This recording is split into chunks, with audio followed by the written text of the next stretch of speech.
Good morning বন্ধুরা। তো আজকে আমরা চলে গেছিলাম নাকতলা আমাদের শ্রী গুরু ঠাকুরের আশ্রমে। একটু বলে দাও বাবা, শ্রী গুরু জয়, শ্রী গুরু জয়। তো নাকতলা যাওয়ার জন্য আমরা সকাল সকাল সবার প্রথমে চলে এসেছি দমদম।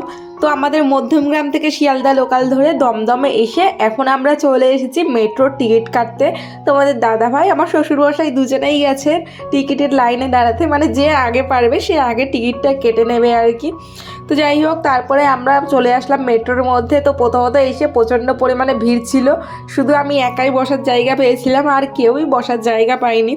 তারপরে কিছুটা রাস্তা এগোনোর পরে পুরো মেট্রোই বলতে পারো ফাঁকা হয়ে গেল। তো দুজনেরই বায়না হয়েছিল বাবার কাছে গিয়ে বসবেন।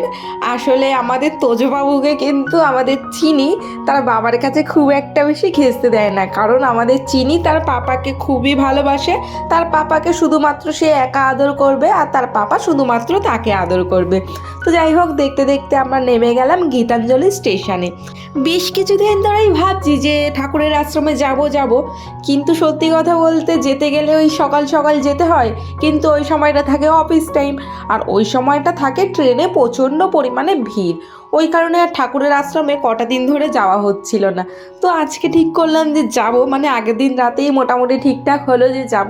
তাই আজকে সকাল সকালই একদম বেরিয়ে পড়লাম। যেহেতু মধ্যমগ্রাম থেকেই মধ্যমগ্রাম শিয়ালদা লোকাল পেয়ে গেছিলাম, ওই কারণে বসার জায়গাটা পেয়ে গেছিলাম। হ্যাঁ, নামার সময় হয়তো একটু হুড়োপাড়া লেগে গেছিলো, কিন্তু খুব একটাও অসুবিধা হয়নি। ওই যে দেখো আমাদের তোজবাবু, আর এই যে আমি আজকে শাড়ি পরে নিয়েছিলাম। তো চলো এবারে এখান থেকে বেরানো যাক।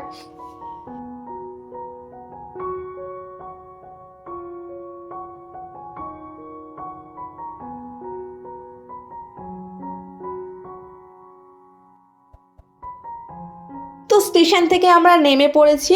আসলে এখান থেকে হেঁটে যেতে বড়জোর 10 মিনিট মতো লাগে ঠাকুরের আশ্রমে, কিন্তু আমাদের কাছে যেহেতু বাচ্চা ছিল, মানে তোজো চিনি, ওদেরকে নিয়ে কোলে করে হাঁটাটা অনেকটা কষ্টের। ওই কারণে আমরা একটা রিক্সা করে নিলাম। তো দেখতে দেখতে আমরা আস্তে আস্তে ঠাকুরের আশ্রমের সামনে পৌঁছেও গেলাম। হ্যাঁ, সত্যি কথা বলতে একা একা থাকলে এটুকু ভাড়া দিয়ে আসাটা বলতে পারো বেকারই, কারণ অল্প একটু, একদমই অল্প একটু রাস্তা। দেখলাম ভাই, ঠাকুরের কাছে একটু বলে দাও বাবা, শ্রী গুরু জয়, শ্রী গুরু জয়। তো এইটা হচ্ছে জুতো রাখার ঘর। এখানে খুবই ভালোভাবে জুতো রাখা যায়, তাহলে কি হয়, জুতো হারানোর কোনো ভয় থাকে না। আপনারা যেই জায়গাতে জুতো রেখে যাবেন, ফেরার সময় কিন্তু সেই জায়গাতেই জুতোগুলো পেয়ে যাবেন। তারপরে এখানে আমরা আস্তে আস্তে হাত পাগুলো ধুয়ে নিলাম, কারণ এতটা রাস্তা আমরা যেহেতু জার্নিং করে এসেছি, রাস্তায় অনেক ধুলো ময়লা অনেক কিছু থাকে, ওই কারণেই হাত পাগুলো ধুয়ে নেওয়া হলো। তো দেখো এখানে কত সুন্দর ফুল দিয়ে সাজানো আশ্রমটা। তো ঢুকেই কিন্তু আমার এই জায়গাটা বেশ বেশি পছন্দ হয়ে গেল। আশপাশটা সত্যি খুব সুন্দরভাবে সাজানো ছিল। তো চলো ভেতর অবধি যাওয়া যাক, ভেতরে তোমাদেরকে আশ্রমটা একবার ঘুরিয়ে দেখাই। এইদিকে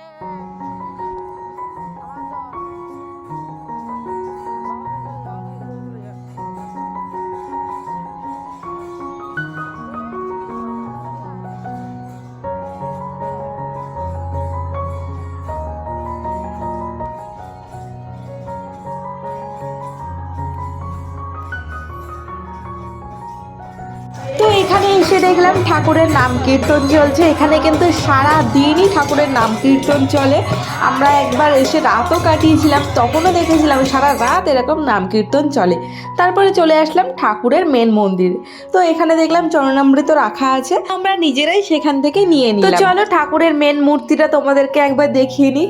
তার আগে বাইরেই একটা মূর্তি রাখা ছিল, যেহেতু ওখানে গেট আটকানো আছে, ভেতরে কেউ প্রবেশ করতে পারবে না। তো চলো বাইরে থেকেই তোমাদেরকে একটু ভালোভাবে দেখিয়ে নিই।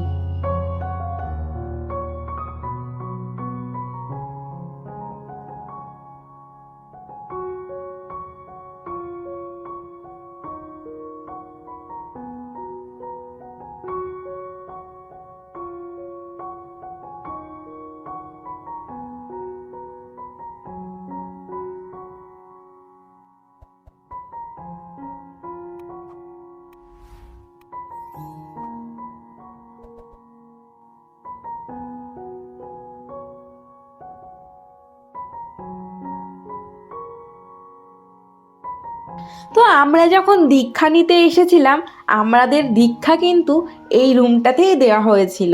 তো চলো তোমাদের একটা জিনিস দেখাই।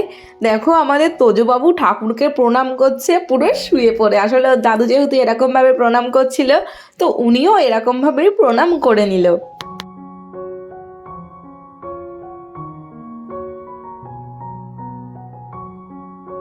তো ভেতরে এসে এই রুমে ঠাকুরের পুজো হচ্ছিল।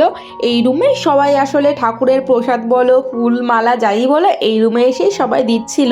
এখানে ঠাকুরের চরণও রাখা ছিল। তো এখানেই এসে আমরা আগে প্রণাম করে দিলাম। আর এই রুমটাতে তোমাদের একটু দেখিয়ে নিই। রুমটাতে কিন্তু সিসিটিভি বলো, তারপরে পাখা বলো, এসি বলো, সব কিছু লাগানো আছে।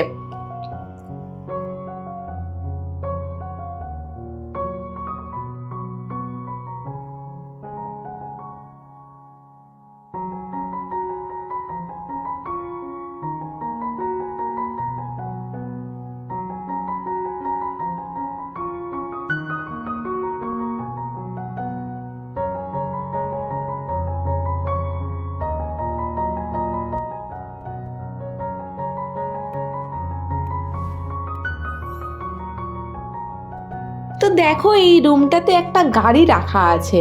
শুনেছি নাকি আমাদের গুরুদেব এই গাড়িটাকেই ব্যবহার করতেন। তো উনি দেহ রাখার পরে এই গাড়িটাকে এখানে খুব যত্ন সহকারে রাখা আছে।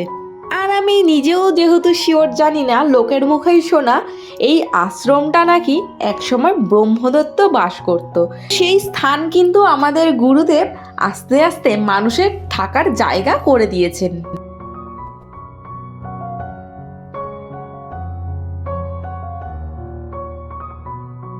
আর এখানে ছিল একটা রাধাকৃষ্ণের মন্দির।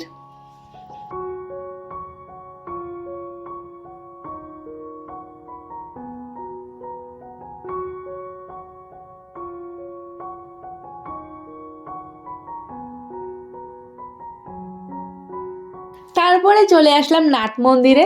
আমাদের তরুচিনি তো এত বড় জায়গা পেয়ে কোন দিকে যাবে দিশাই পাচ্ছে না। আর ওই ওপরে যেই রুমগুলো রয়েছে, মানে ওপরে অনেকগুলো রুম রয়েছে, তো এখানে কিন্তু মানুষের থাকার জায়গার সুব্যবস্থা আছে, তবে আগে থেকে এখানে জানাতে হয়। আর এখানে আর একটা নিয়ম আছে, সেটা হলো মেয়েরা আলাদা থাকবে আর ছেলেরা আলাদা থাকবে। আর এখানে দেখো আমাদের তোজবাবু আমার হাত ধরে টেনে নিয়ে যাচ্ছে, মা এদিকে আসো, মা এদিকে আসো। আমি যদিও বুঝতে পারছিলাম না কোথায় নিয়ে যাচ্ছে আমাকে টানতে টানতে। তারপরে এখানে এনে বলল আমাকে এর উপরে তুলে দাও। আমি জানি এর উপরে উঠলে বারবার নামানোর চেষ্টা করবে, তখন পড়ে যাওয়ার ভয় থাকতে পারে। তো যাই হোক, তারপরে এটা হচ্ছে খাবার জায়গা।